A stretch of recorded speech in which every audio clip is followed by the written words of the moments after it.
Ну что ж, здравствуйте, дорогие друзья. Я рад вновь приветствовать подписчиков канала «Аспекты Башкортостан», старых, новых, самых разных, любых, в нашем очередном эфире, который называется «Аспекты Республики». И здесь по утрам в будние дни мы обсуждаем текущие новости нашей республики, затрагиваем страну, затрагиваем также и мир.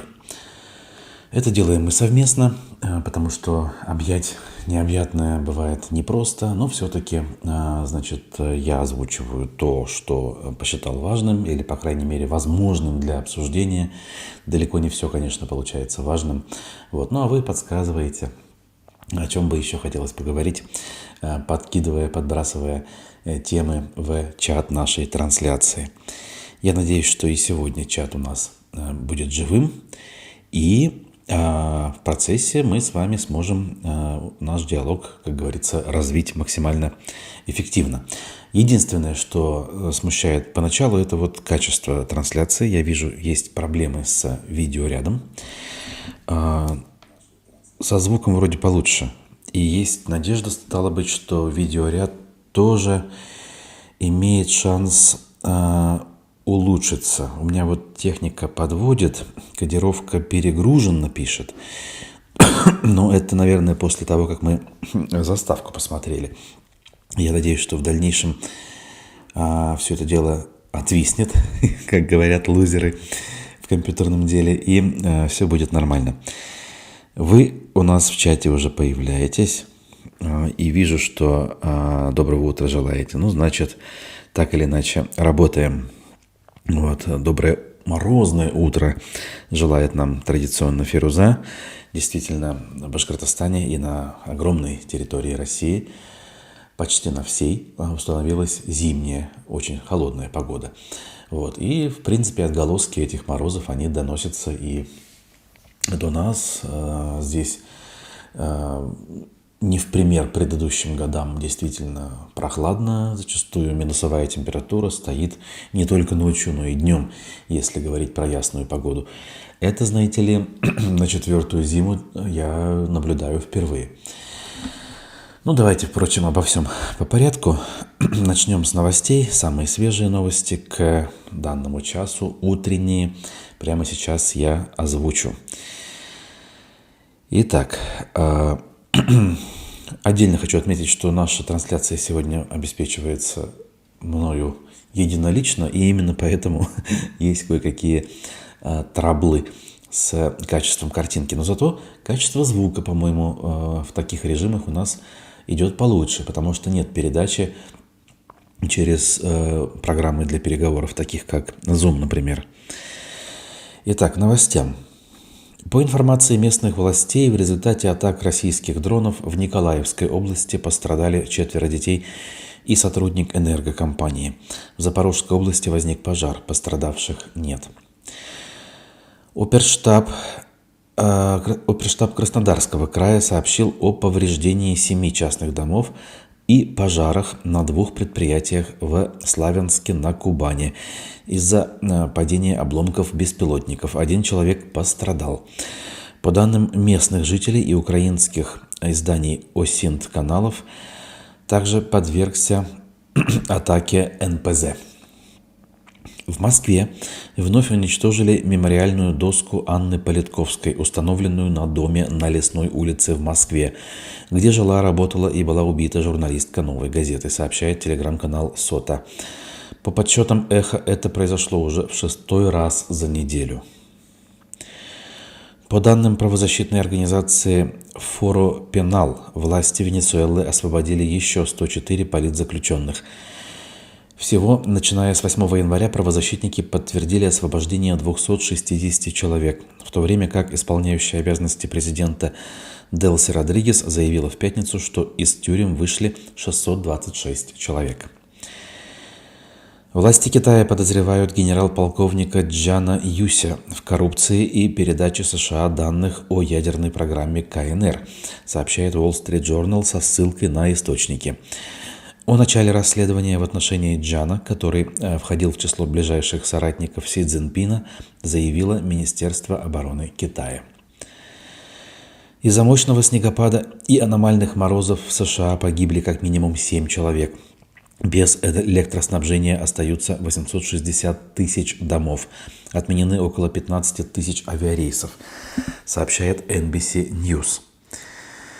На Филиппинах затонул паром.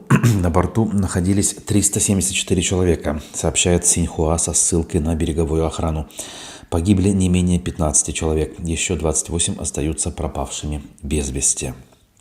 Ну и хочу добавить чуть более ранние новости, тоже важные для нас с вами, а именно трехсторонние переговоры США, Украины и России, проходившие в Абу-Даби, продолжатся там же на следующей неделе, то есть на наступившей неделе. Об этом сообщает издание Axios. Как утверждается, советники Дональда Трампа с оптимизмом оценивают предварительные результаты переговоров. По словам одного из источников, стороны очень близки к встрече Путина и Зеленского. Вот так вот. Ну а в Киеве накануне более 1600 домов оставались без отопления после атаки, которая была в том числе и накануне. То есть это не только атака в начале января. Об этом заявил мэр города Виталий Кличко. По его словам, за это время была восстановлена подача теплоснабжения в более чем 1600 домов. И, конечно же, на фоне так называемых переговоров глядеть за тем, как издеваются наши российские, так сказать, вооруженные силы над мирным населением, особенно сложно. Это с точки зрения эмоций, а с точки зрения разума совершенно, конечно же, непонятно.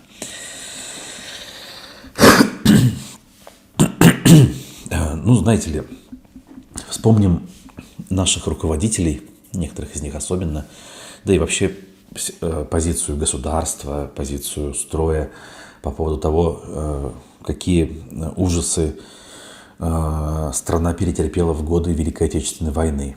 Да, как страдали в том числе мирные жители. И насколько мирных жителей заставлять страдать неправильно.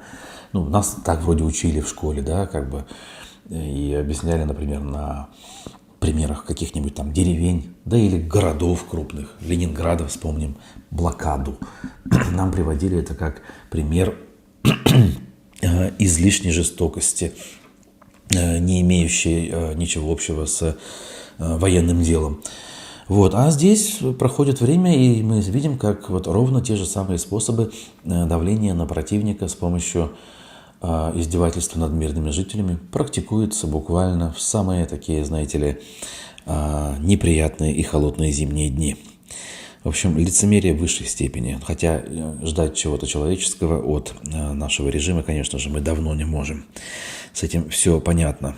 К чату присоединились Римма Стобавовна, Ильнара, Клара Целкина, Зуля и Рюрик. Спасибо вам, друзья, что вы здесь. Я очень рад тому, что вы с нами. Новости мы такие обсудили.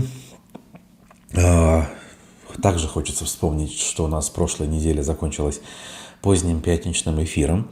Это уже был второй эфир в формате аспектов мнений. И в гостях была наша соотечественница, наша землячка Айгуль Леон, проживающая в Лос-Анджелесе. Именно поэтому эфир был для Уфы в, может быть, не самое удачное время. Или нет, или наоборот. В 22 часа вечером мы общались в пятницу, я напомню. И хотел бы я на этот счет услышать ваше мнение. Не то, чтобы нам очень удобно в это время. Нет, конечно, но вдруг вам понравилось. И тогда вы об этом напишите. Не только о том, насколько актуально или не актуально данное время, но и о том, конечно же, как вам эфир. На этой неделе мы продолжим начатую практику. И еще как минимум 2 встречи, на мой взгляд, важные и содержательные встречи мы планируем.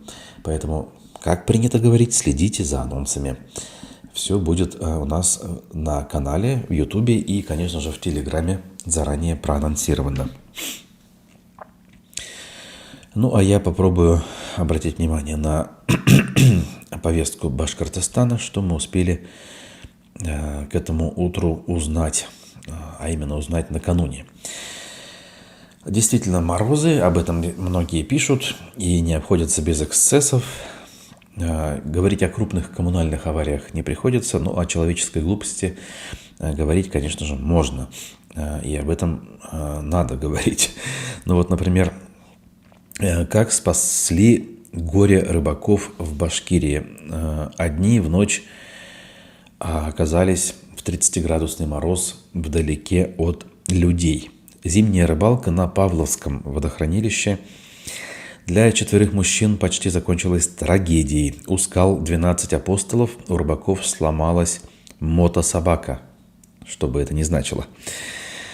Все бы ничего, но до берега около 15 километров по льду. И, значит, в последние дни стоят невозможные холода. Я думаю, что в тех краях, о которых идет речь, температура даже ниже, чем 30 градусов.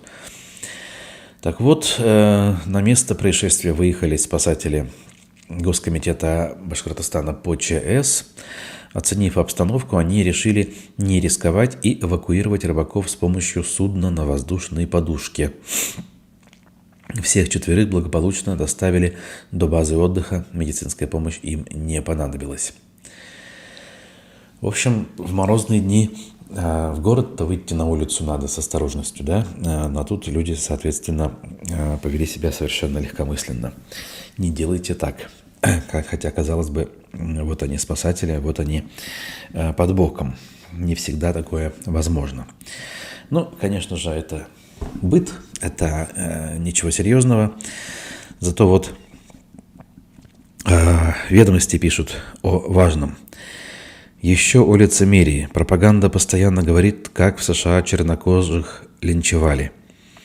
Про сегрегацию говорят и уничтожение индейцев. А вот про трагедию Сиантуса и геноцид башкиров молчат. Прекрасно. Тем самым вы, во-первых, напомнили то, о чем мы не говорили. На днях очередная годовщина трагедии в селе Сиантус. Я думаю, что подробности пересказывать не стоит, но можно сказать так, что карательные войска царской армии, императорской армии, на тот момент уже таким усилиями, опять же, представителя тюркских народов, как минимум, генерала Тевкелева, очень жестоко расправились даже не с военными башкирами, да, которые к тому времени решили поднять очередное восстание, а с мирными жителями села Сиантус. Многие были казнены просто на улицах, в домах, а частично несколько сотен человек, насколько я помню, были сожжены заживо в сарае. В общем, это один из таких вопиющих примеров действительно того лицемерия, о котором вы пишете. И мы здесь как раз-таки для того и собираемся, чтобы на самом деле двойные стандарты в этих вопросах как минимум пытаться исключать. Не всегда получается, не всегда помним обо всех деталях, но вот благодаря вам эти детали, конечно же, всплывают. И мы должны, в общем-то, очень легко для себя сделать допущение, что таких случаев было гораздо больше, чем мы о них знаем. Да, если история в Сиантусе была описана конкретными участниками событий, историками даже, я бы сказал, то сколько еще случаев, когда мы имеем данные о том, что башкирский народ сокращался в численности в 2 раза, а то и на 2/3, но при этом не имеем свидетельств о том, как конкретно гибли наши земляки, наши сородичи. Скорее всего, эти геноциды, по сути дела, происходили в том числе и такими варварскими методами, как мы знаем по селу Сиантус. Именно так.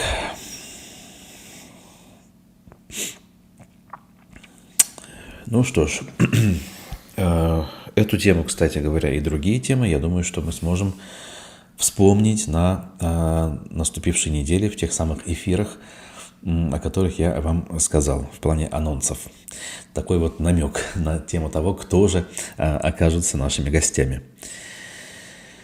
Даже украинские историки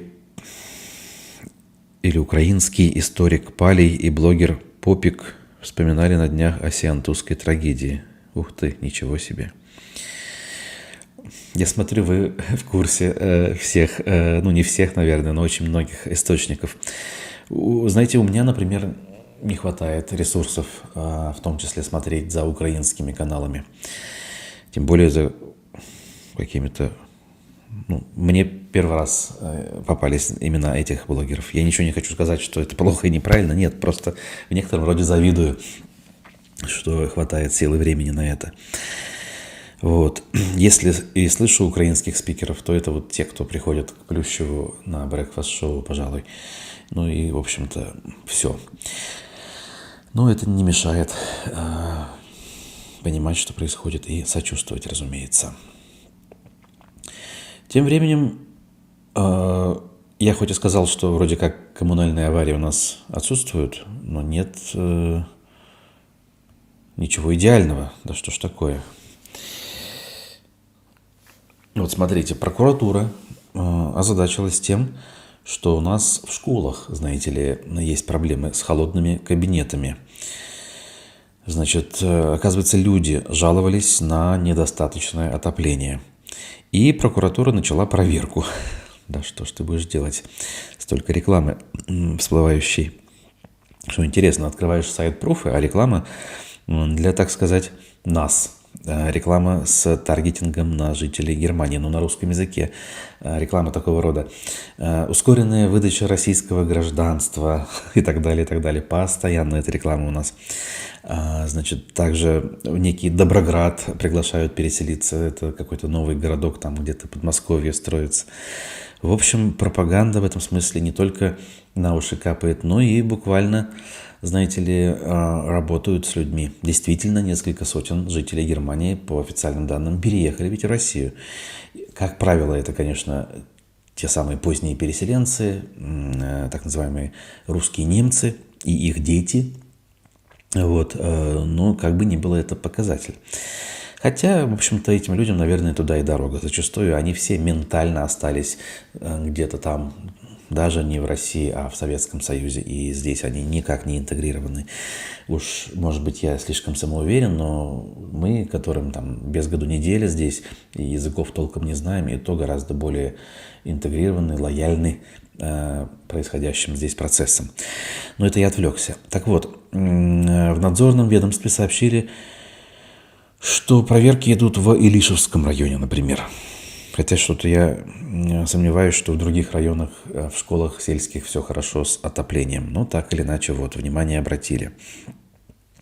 Значит, будут ли результаты этих проверок прокурорских, тоже мы заранее сказать не можем.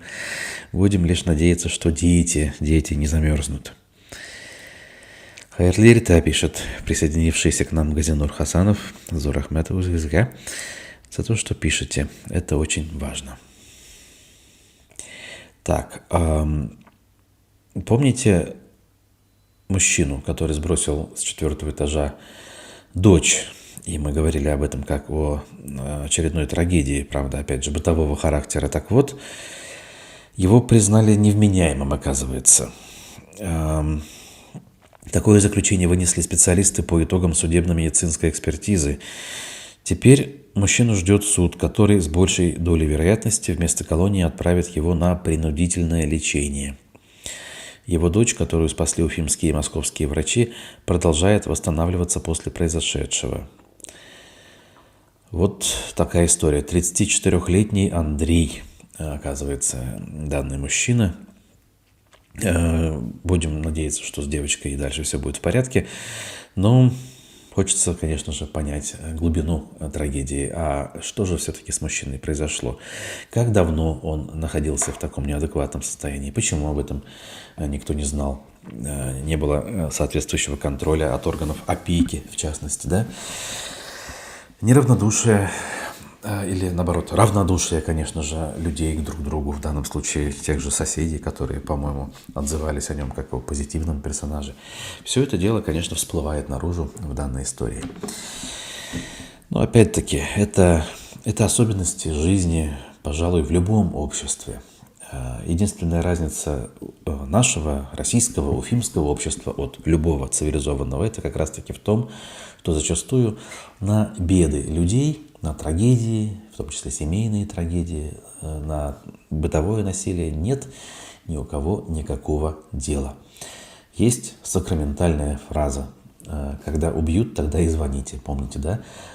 Вполне реальные случаи с попытками вызвать полицейских в случае, например, того же семейного насилия, зачастую у нас заканчивались этой фразой. А в конце концов получалась трагедия, и никто за это ответственности не нес. Серьезной ответственности. Я имею в виду, что люди, принимающие решения, как правило, от такого рода вещей у нас традиционно не страдают. Если там кого-то где-то уволили, нашли стрелочника среди рядового состава какого-нибудь районного отдела полиции, это не значит, что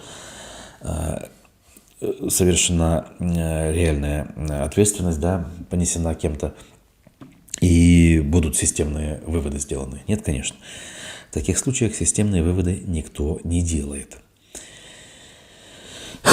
И это, кстати, часть традиционных ценностей, за которые так ратует наш, с позволения сказать, президент и все его обслуживающие халуи. Ведь именно защитой традиционных ценностей, в том числе, продиктована так называемая специальная военная операция. И, как показывает практика, одной из традиционных ценностей является невмешательство во внутренние дела семьи. Я на всякий случай напоминаю. И принцип того, что, я не знаю, глава семьи, который бьет своих домочадцев, всегда прав. Вот ради чего на самом деле у нас идет та самая война, на которую отправляются тысячи наших земляков и гибнут там ради мифических денег. Хотя деньги нет, деньги вполне реальные. А вот мифических целей, это, конечно же, да. По-хорошему, знаете ли, когда в дискуссию вступаешь с кем-то, именно этот аргумент озвучивают многие люди в качестве ключевого, как бы это ни казалось странным.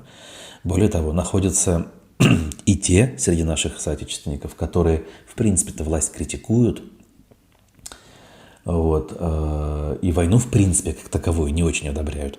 Но вот отстаивание традиционных ценностей считают важным элементом. Я думаю, что вы понимаете, о чем я говорю, и вы, скорее всего, тоже встречали такого рода товарищей. Хотя понимание, что есть на самом деле реальные ценности, в том числе традиционные, это, конечно же, отдельная проблема и беда. Считается, что запретить сексуальные меньшинства – это и есть защита традиционных ценностей. Хотя, как показывает анализ, ущемление малых, скажем так, групп, и так ущемленных в правах, в конце концов приводит к ущемлению прав всех. Потому что если можно обижать слабого, незащищенного, то в конце концов можно обижать и кого угодно. Да что ж такое, с утра в горле что-то происходит. И, в общем, в конце концов мы имеем тот тоталитарный режим, тот порочный круг, в котором вся страна давно-давно оказалась и никак выбраться не может. Итак, друзья, знаете, качество картинки, конечно, не улучшается. Это какой-то ужас на самом деле. Это как будто осознанное, знаете ли, замедление, в данном случае не интернета, а возможностей процессора. Пару лет назад этот ноутбук прекрасно справлялся с такими задачами. И даже можно было видео какое-то включать. Неужели требования программы растут со временем? Но это вообще не имеет значения к тому, о чем я говорю. Вальмира пишет, или у них бензина нету, то есть у полиции. Да, выехать на вызов, на тот самый вызов, где, когда убьют, тогда и звоните. Вот. Соседи, может, не увидят, но неужели жена не замечала, что с мужем что-то не так? Она оставила ребенка с ним на продолжительное время. Тоже, конечно же, вопрос, да. Ну, одного человека, особенно жену, особенно если она испытывала к мужу теплые чувства, сложно, конечно, винить. И здесь может быть определенная степень неадекватности, и на нее передалась, как бы, ну, не буквально передалась, эти вещи не заразны, вы понимаете, да, но так или иначе люди друг на друга влияют, постепенно, с годами. В общем, так или иначе вопросов, конечно, много здесь, их больше, чем ответов. Так, что же я могу предпринять, чтобы у нас картинка улучшилась? К сожалению, вряд ли я что-то могу это сделать. Так, про экономику что мы сегодня скажем? А мы скажем следующее. Национальный банк, это отделение Центробанка России по Башкортостану, заявил, что оборот наличных денег в республике достиг 2,5 триллионов рублей. Значит, в прошлом году, то есть годом ранее, оборот наличных средств составил меньше – 2,46 триллиона рублей. То есть денег стало наличных больше. Знаете, для меня это, в общем-то, удивительно, потому что, казалось бы, люди все-таки продолжают переход на безналичные формы оплаты. И это вроде как процесс, который активно идет по меньшей мере 10 лет. Да, действительно, я вот помню хорошо, тогда в финансовой сфере работал. На рубеже 15-16 годов банки особенно активно стали продвигать карты со всякими кэшбэками, и люди действительно стали уходить от наличности. А тут вот статистика неумолимая говорит об обратном. Так, например, в 2025 году жители республики внесли и сняли примерно по 1 триллиону 230 миллиардам рублей. Угу. Это, соответственно, внесли на банкоматы и забрали из банкоматов. Ведомости со ссылкой на данные Центрального банка сообщают о росте объема наличных на руках россиян в целом по стране на 1 триллион рублей. Ну вот. Возможно, свою роль в росте наличности играют современные реалии. Регулярное отсутствие интернета, всякого рода законодательства об ограничениях, там, налоговых, каких-то слежках и прочее, прочее. Все может быть. Тут уж, как говорится, это гадание, в конце концов. Мы точно утверждать не можем. Карты блокируют, пишет Зуля. Ну да, вот в этом смысле мы с вами одинаково предположили. Я слушаю, не смотрю. Главный звук хороший, пишет Закиев Замир. В общем, логично. А что тут смотреть-то? Сидит один человек в студии, да, и что-то там руками разводит. Да, у нас больше радиоформат. И, в общем-то, это привычка, сформировавшаяся еще до того, как мы были вынуждены прекратить работу в виде радиостанции. Народ не верит, продолжает Зуля. Да, тут я понимаю, о чем вы говорите. То есть, если еще пару лет назад, в принципе, как-то без напряги можно было использовать безналичные формы, там друг другу что-то как-то, а теперь все больше и больше для надежности, скажем, для спокойствия и уверенности люди переходят на наличную форму. Так наверняка можно выжить, условно говоря, в случае блэкаута. Свет погаснет, интернет исчезнет, и ты останешься без ничего, да, буквально без средств к пропитанию. А так хоть какие-то деньги, в которые всегда можно превратить в еду, скажем так. Окей. Следующая новость экономическая, опять же, не глобальная, конечно, но довольно любопытная. Мы же с вами говорим про уголовное дело Башспирта, про то, как оно закончилось, как там людей осудили и за что, самое главное, их осудили. Я напомню, что у меня на этот счет как бы довольно-таки скептическое отношение.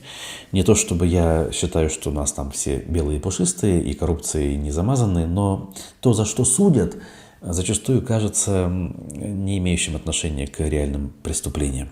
Иногда судят, вот как в случае с Башспиртом,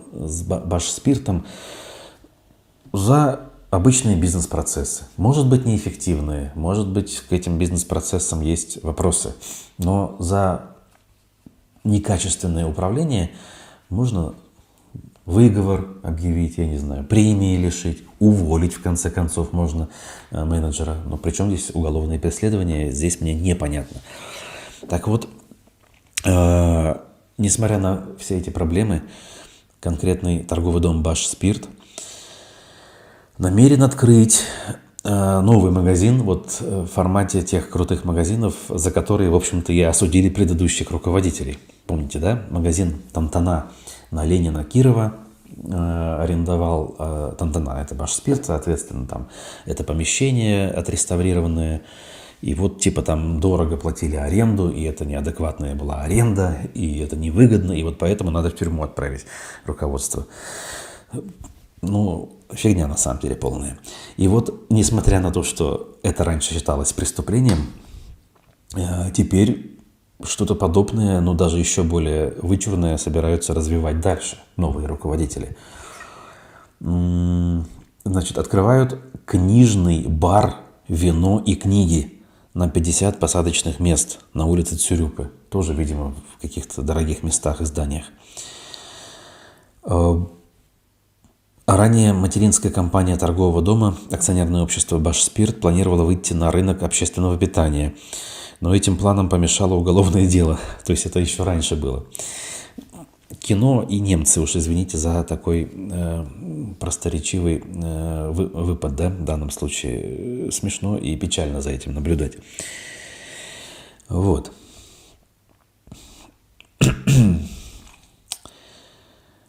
Дальше. Зачем еще у нас печально наблюдать? Конечно же, за тем, как ведут себя, с позволения сказать, герои. Особенно некоторые из них, которых ты в прошлой жизни лично знал. Башинформ сообщает, что участник СВО из Уфы Павел Самойлин, лауреат премии, внимание, «Имперская культура». То есть, если где-то до сих пор можно было там о чем-то догадываться, куда ветер дует, какие, значит, у нас приоритеты у государства, то иной раз посмотришь на какую-нибудь рядовую заметку, а в ней все написано, в ней все сказано. Оказывается, существует премия, которая так и называется «Имперская культура». И эти премии вручаются всякого рода деятелям, мягко скажу. Вот давайте почитаем. Уфимский журналист и участник СВО Павел Самойлин стал лауреатом национальной премии «Имперская культура» в номинации «События, подвиги, люди» за верность долгу и служению Отечеству. Значит, все это дело случилось 19 января в Союзе писателей России. Значит, оказывается, эта премия не просто называется «Имперская культура», а она имени некого профессора Эдуарда Володина. Масштабное мероприятие началось с приветствия ответственного секретаря Союза писателей России Николая Иванова. Среди награждаемых поэты, прозаики, литературоведы, музыканты, певцы, историки, деятели науки, а также граждане. Ух ты! Но не какие-нибудь, а совершившие подвиги во имя Отечества, в том числе и на СВО. А где же еще, кроме как на СВО, можно совершить подвиги? Прости Господи. Отдельно отмечено в номинации «Славянское братство» делегация Республики Сербия. В число награждаемых вошел и представитель Башкортостана, как мы уже выяснили. На сайте Союза писателей России отметили, что он награжден заочно при этом. Ну как же так? Что это за награда такая заочно? На своей странице во ВКонтакте Самойлин признался, что эта новость застала его врасплох. Вот те на. В общем, тут напоминает нам издание, что Самойлин отправился служить по контракту на Донбасс в ноябре 23 года. Он взял позывной «Кайтер», что значит «вернется». В октябре прошлого года Самойлин вернулся домой. Ну, то есть, сколько он прошел? 2 года почти, да? Ну, как-то тоже странно, учитывая, что люди вернуться даже мобилизованные никак не могут. Мобилизованные в октябре 22-го. А тут, знаете ли, по блату или как? Не знаю. Может быть, по ранению, как бы тут не хочется наговаривать. Ну, в любом случае, конечно, это один из таких одиозных примеров того, как человек сам по себе вызывает, мягко говоря, вопросы. Ну и пропаганда этим, конечно, активно пользуется. Лайки, лайки, пишет Римма, и совершенно права. Смотрите, насколько лайков меньше, чем зрителей всего, дорогие друзья. Пожалуйста, не стесняйтесь, не скупитесь на лайки. Это для нас очень-очень важно. Фируза выше писала важное сообщение, которое я, наверное, все-таки процитирую. Нормального человека сделает шизофреником система, в которой мы живем. Даже беременных женщин с патологиями, у которых повышенное давление, не смущаются обзывать ходящей бомбой. Ну, какой-то ужас. Это где так? Это врачи, медики так обзывают их? Или кто? Или общество? Так, Вальмир пишет. Как-то дней 6 назад, прогуливаясь по Гоголя, проходил мимо Таратау. Вас вспоминал, вашу команду, где вы работали. Там строители всю улицу перерыли из-за стройки. Вы имеете в виду отель наш, наверное, да? Таратау все-таки это Конгресс-холл. Вот. А наш отель Уралтау назывался в последние годы. Ну, я понял, о чем вы говорите, про улицу Гоголя. Строители перерыли, ничего себе, что там строится еще. Напротив вроде здание было не новое, не старое. Если повнимательнее посмотреть на это здание, насколько я понимаю, там на крыше до сих пор стоит большая тарелка наша, которая была предназначена для приема сигнала «Эхо Москвы» со спутника, для того, чтобы дальше мы на него накладывали собственные передачи и передавали уже на ретранслятор по Уфе. А ретранслятор по Уфе находился, и сейчас, я так полагаю, находится на здании офиса КПД, что на Ярузане, на проспекте Октября. Вот, поэтому те, кто нас слушали в том районе или там в начале Черниковки, в районе Горсовета, то качество приема в тех местах у «Эхо Москвы» было лучше, чем, скажем, в южной части города. Вот. И когда все закончилось, какое-то время наша редакция была опечатана администрацией гостиницы, пока мы там с долгами не рассчитаемся за аренду. Вот. А когда мы создали аспекты, мы переехали в другой кабинет. В общем, так или иначе, тарелка осталась на крыше. В общем, некому было ею заниматься, демонтировать.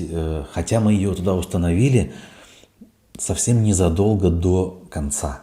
Потому что до того там была маленькая тарелка, обычная Триколор ТВ.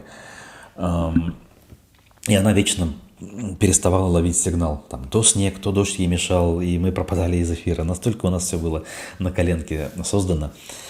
Вот. И мы поставили большую, для которой уже обычный снегопад был не страшен. Вот. К сожалению, так. Что я могу сказать про отель Уралтау. Жилой дом со стороны Чернышевского, пишет Вальмир.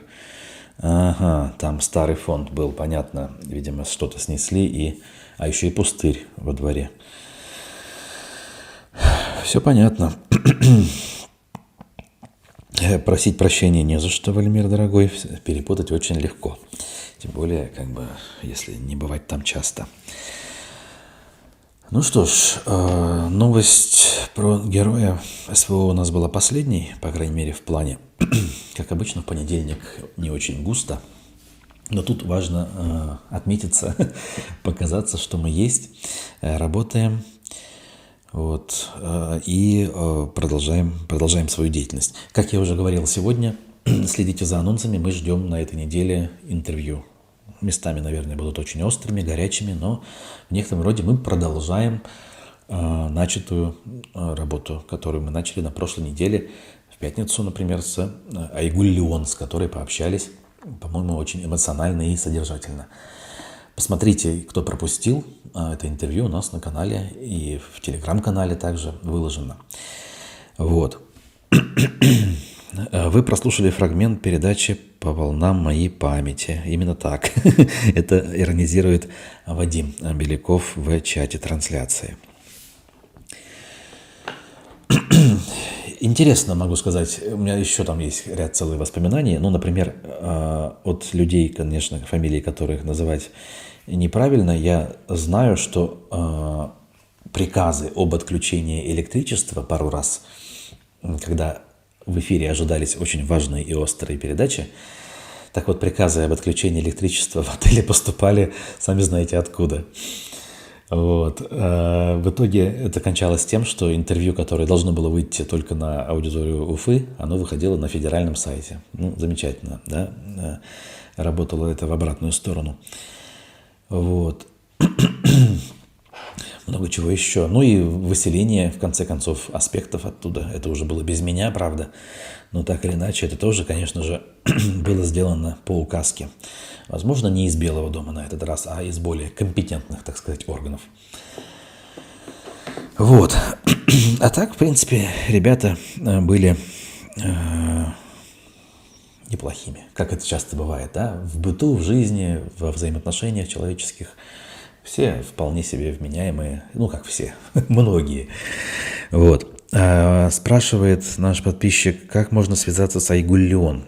Самый простой и рабочий способ написать ей в Фейсбуке, запрещенном и заблокированном. С использованием VPN вы заходите в Facebook, находите ее там очень легко по имени и фамилии и пишете. Вот. Я, по крайней мере, именно так с ней связывался и продолжаю связываться. Других каналов как-то не было нужды налаживать. Вот. Вчера был день рождения президента Зеленского. Литовцы тепло его поздравили, пишет Стобавовна. Молодцы литовцы. Вообще литовцы делают много чего. И вообще страны Балтии, надо сказать. Они в то же время и на критику нарываются. Вот. Опять же, ну, кто ничего не делает, тот и не нарывается на критику. А эти делают. И поэтому в этом смысле, конечно, я очень уважительно к ним отношусь. Врачи у нас негуманные, узколобые, могут унизить так, что мало не покажется. В каком-то плане малообразованные, пишет Зуля. Я понимаю, о чем вы говорите, конечно, да, приходилось сталкиваться с подобным отношением. Интересный парадокс. Самые активные россияне живут в Москве, но самые активные жители Башкортостана не в Уфе, а в Баймаке, Нефтекамске, Агиделе. В Уфе даже мэр из Нефтекамска. Любопытное наблюдение. Как так сложилось действительно, да? И вы правы, это ведь так. Уфа на сегодняшний день настолько, уж извините, выродилась в плане граждан, которые готовы активно что-то делать. Хотя были, конечно, в Уфе люди. С другой стороны, они и сейчас, наверное, есть в своих массах-то, кто затаился и сидит. Вот где эти люди, которые 5 лет назад, в эти январские дни, выходили на 2 массовые акции? Они ведь не все уехали, правильно? Вот, они же есть. Просто им как бы популярно объяснили, что теперь не время как-то высказываться. А я помню, я сам снимал эти акции, участвовал в них, на первый задержан был. И в какой-то момент, стоя там на снежной куче, я снимаю перспективу и вижу, что у колонны нет начала и нет конца. Я смело насчитывал 7, 8-10 тысяч участников. Для несанкционированной акции, для провинции, в конце концов, это очень-очень было существенно и круто.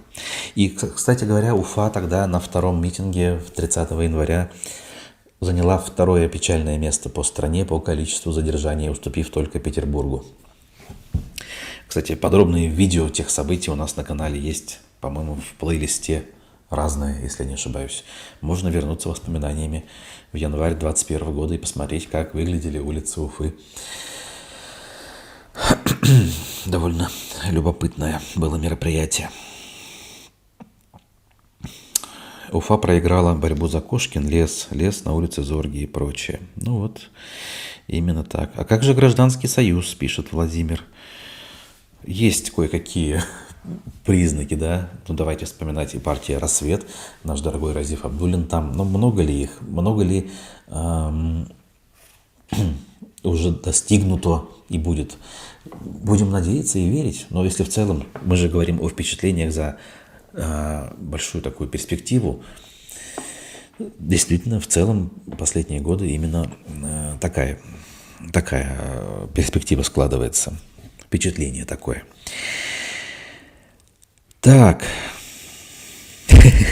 Прям-таки тему подхватываете. В Литве есть интересная этническая группа литовские татары. Уже 500 лет берегут ислам и свою идентичность в инокультурной среде. Да, я так понимаю, это же татары, бежавшие именно в период колонизации, и они там не только в Литве, а вот еще в нескольких соседних странах. В частности, в Вильнюсе, когда мне довелось быть вот год с небольшим назад, я был на улице, как она там по-литовски, короче, Татарская улица, если уж называть. Есть такое. И мне рассказывали, что вот это не неспроста, это не просто какую-то случайную улицу назвали Татарской, а вот конкретные места, и это центр исторический. Очень интересно. И знаете, мне известно, что в том числе в советские годы какой-то литовский городок, очень много специалистов выехало по нефтяной промышленности из Башкортостана и Татарстана. Они продолжают там жить, оставшись гражданами Евросоюза, собственно, Литвы. В общем, какие-то даже мои родственники очень дальние вроде бы есть. Ну вот, как бы, если историю изучать, она, конечно же, очень интересна. Вот. Ну, а я заканчиваю. Смотрите-ка, без новостей почти что мы с вами подходим к 50 минутам.